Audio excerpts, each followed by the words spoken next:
Namaskar children. In the continuation of the chapter number 3, in the previous class we have started the topic departmental undertakings. These undertakings are established under specific ministries. The features I have already told you about those. Today we are going to see that what are the different merits and limitations of department undertakings. So the first merit is it is more effective in achieving the objective laid down by government as it is under the direct control of government. These undertakings facilitate the parliament to exercise effective control over their operations. Means with direct and centralized control, the parliament is able to exercise effective control over departmental undertakings operations. So this is the first merit. Move on to the second one. It is a source of government income as its revenue goes to government treasury. Undertakings are a source of income to government as the undertakings revenue directly goes to the treasury. The third merit is it is accountable to parliament for all its actions, which ensures proper utilization of funds. The undertakings financial matters require ministerial sanctions, budgeting, accounting and regular audits, and this ensures effective utilization of the funds. Okay. The next merit is it is suitable for activities where secrecy and strict control is required, like in defense. The direct management, control and secrecy of information make undertakings the best suitable form of enterprise for projects related to the most sensitive issues like national security. As well as these departmental undertakings ensure high degree of public accountability also. Okay, so whenever the secrecy of the activities are required and strict control is required, the best suitable mode of public enterprise is departmental undertaking where national security is concerned. Okay, so these are the different merits of departmental undertaking. Now move on to the limitations. These are the different limitations of departmental undertaking. So the first one is it suffers from interference from minister and top officials in their working. Departmental undertakings lack flexibility. They are not allowed to take any decisions by their own, and due to constant interference of ministers and other officials. So it hampers a smooth operation of business. The second demerit is it lacks of flexibility, which is essential for smooth operation of business.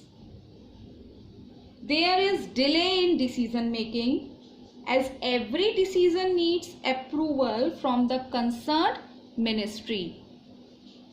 Okay, so the flexibility is not there, as well as the decision making power is also not there in the hands of the people who are working in these departments. Every time the approval from the concerned ministry is required, and constant interference is also there of the ministers and other officials. This also affects the smooth operational work of the enterprise. The next demerit is it suffers from red tapeism in day-to-day work. Even the decisions related to day-to-day operations need to follow proper channels of authority.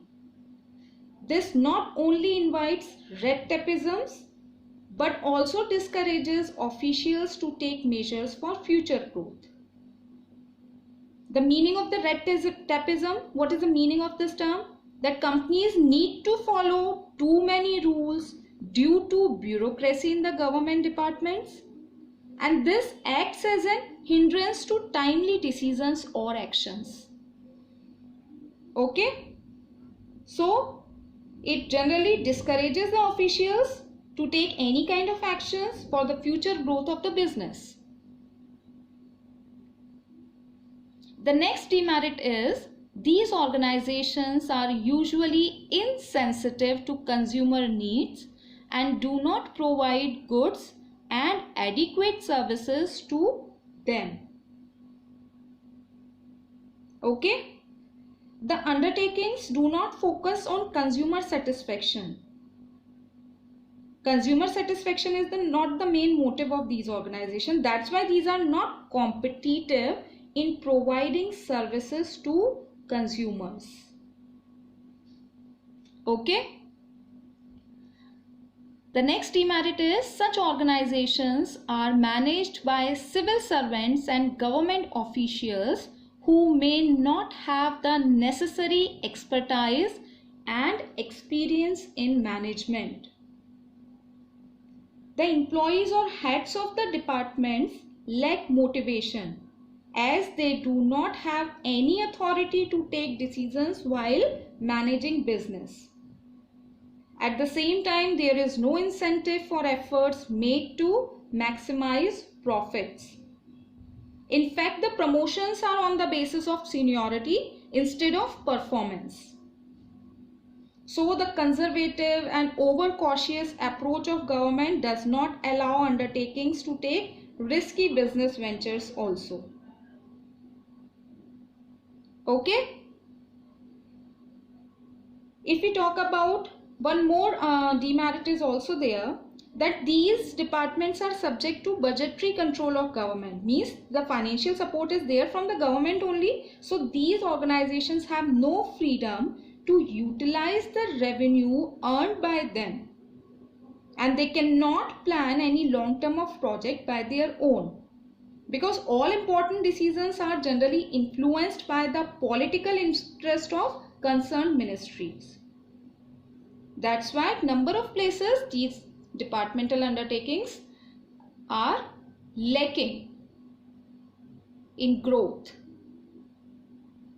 Okay? So if we talk about the suitability of these type of organizations, the suitability is there where full government control is needed and where secrecy is very important, where national security is very important. Okay, so in these two places the departmental undertaking is one of the best enterprise. Okay, read the topic beta properly and just go through with the topic statutory corporation also. Thank you.